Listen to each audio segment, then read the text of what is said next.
People have always admired enormous constructions, grandiose structures made by ingenious engineers. In the 19th century, the world saw buildings that still capture us to this day.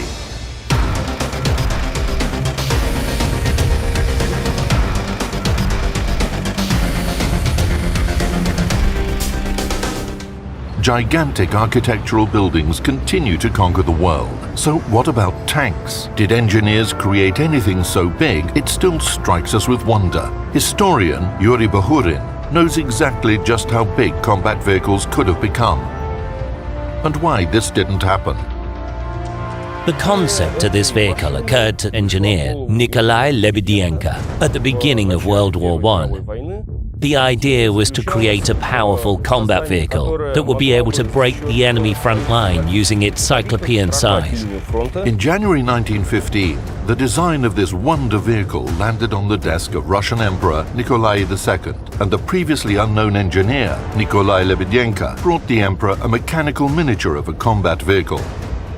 The emperor was fascinated by the miniature and later officially authorized the construction of the soon-to-be Tsar Tank.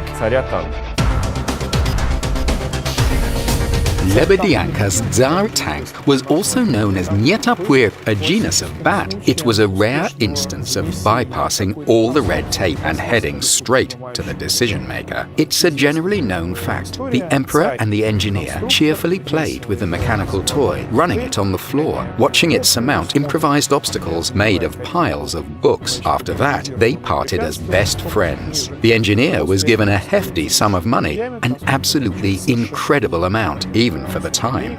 Under the auspices of the emperor, the work on the project went swiftly. The extraordinary machine was made of metal, and from the late spring of 1915, it had been assembled secretly near the Orudivo village in the Dmitrovsky district. The vehicle was manufactured entirely in Russia, so the project received careful attention. It was shrouded in profound secrecy. The production details were distributed across various plants. The parts were ordered under the guise of battleship or heavy industry parts.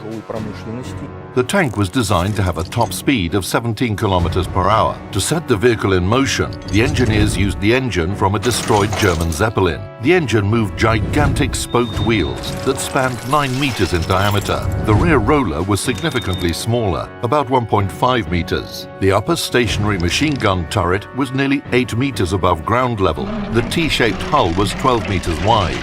An interesting fact was that Lebedyenko intended his combat vehicle to only be equipped with machine guns. However, they were mounted quite efficiently, allowing for all-round fire.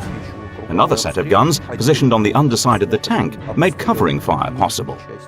The Tsar Tank was built within the shortest possible time. This was probably due to the enormous budget allocated for the project by the emperor himself. On August the 27th, 1915, the finished vehicle was run through mechanical tests.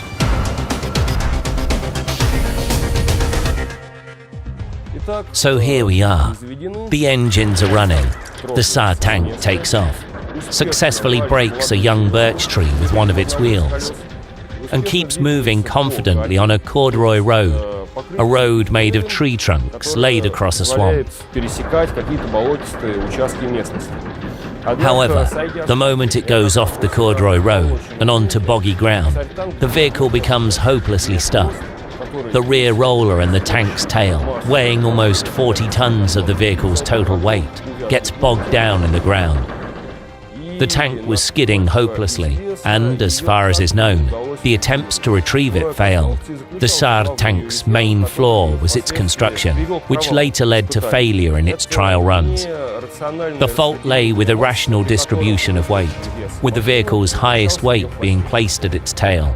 See for yourself, the Tsar Tank reached as much as 9 meters at its highest point. This is the combined height of 4 T-34 tanks of World War II. By the time the mechanical test runs were over, the Russian Empire was already going through various internal discords, feuds, and complications. Then, after some time, the February Revolution happened, followed by the October Revolution. Naturally, the tank was no longer on the agenda. Incidentally, this is exactly what later allowed some conspiracists to advance a theory that all of this was in fact the doing of the British intelligence service, who, while ostensibly helping the Russian government, actually wanted to weaken it by building the tank. As a matter of fact, one can say that if Lebedyanka's tank had been manufactured in substantial quantities, and if Imperial Russia had managed to set up the production of at least 100 of these vehicles, while maintaining the appropriate level of overall secrecy, these vehicles would have probably produced the same effect that British vehicles had on Germans at the time. Because, all things considered, the Tsar Tank had the potential to do that.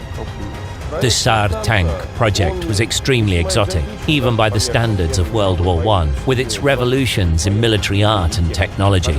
During that time, many vehicle projects, up to hundreds of meters in height, were conceived. However, the Tsar Tank has remained the biggest combat vehicle in history that was successfully forged in metal and tested. The Tsar Tank is undoubtedly a landmark of that era, a monument to the designer's ambitions. It's an absolutely unique engineering artifact, unequaled anywhere in the world. This is perhaps a combat vehicle with the most unusual appearance that has ever been designed throughout history.